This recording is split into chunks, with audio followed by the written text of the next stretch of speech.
안녕하세요. 가지급금과 이익잉여금의 해결 방법 5분 특강 강의 조남철 세무사입니다. 저는 종로에서 법인 컨설팅을 전문으로 하는 두드림 세무회계 컨설팅을 운영하고 있습니다.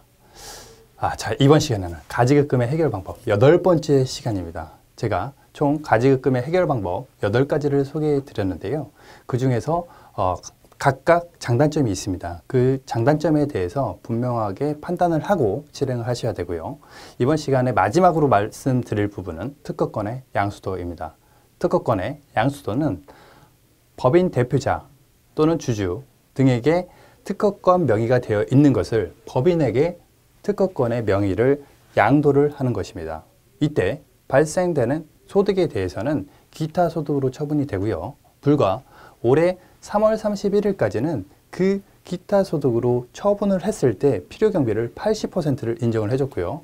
올해 4월 1일 이후부터는 70%의 경비를, 그 다음에 내년 1월 1일부터는 60%의 경비를 인정해주는 그러한 굉장히 파워풀한 제도가 있었습니다.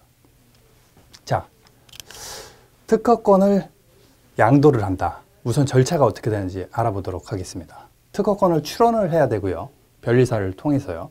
그리고 특허권을 평가를 해야 됩니다. 감정평가사를 통해서요. 그리고 특허권을 양수도하게 되면 기타 소득에 대해서 신고를 해야 되고요. 세무사를 통해서. 그 다음에 마지막에 혹시라도 가지급금을 상기한 이후에 받을 돈이 더 많다든지 하게 되면은 그 남은 가수금 또는 그 채무에 대해서 출자 전환을 할 수가 있습니다. 이때 법무사의 영역이 필요한 것이죠.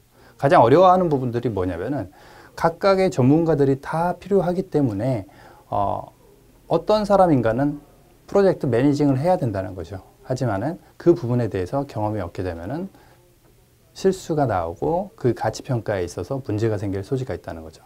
자, 특허를 출원하고 바로 평가를 하게 되면 평가가 많이 나오냐? 그런 건 아닙니다. 특허를 출원하고 이후에 특허 출원 이후에 발생된 매출, 영업이익을 근거로 감정평가를 받기 때문에 그런 감정평가에 대해서 금액이 나오려고 하면은 반드시 출원 이후에 매출, 영업이익이 있어야 되겠습니다. 물론 미래 가치로 추정할 수도 있지만은 조금 더 공격적인 방법이라고 볼 수가 있겠습니다.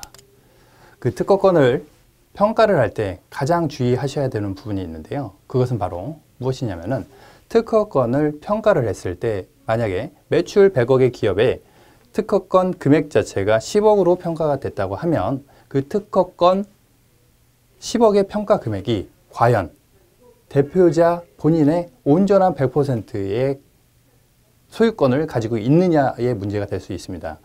무슨 말이냐면은 만약에 그 특허권 자체가 법인이 근속을 하면서 발생된 특허권이라고 하면은 법인 사무실 내에서 법인의 비품, 소모품을 이용해서 개발을 했고 또한 인력 또한 투입이 됐을 수가 있습니다. 그렇다고 그러면 법인 자체도 소유권이 있다는 거죠. 지분이 있다는 거죠. 이 부분이 가장 쟁점이 될 수가 있습니다.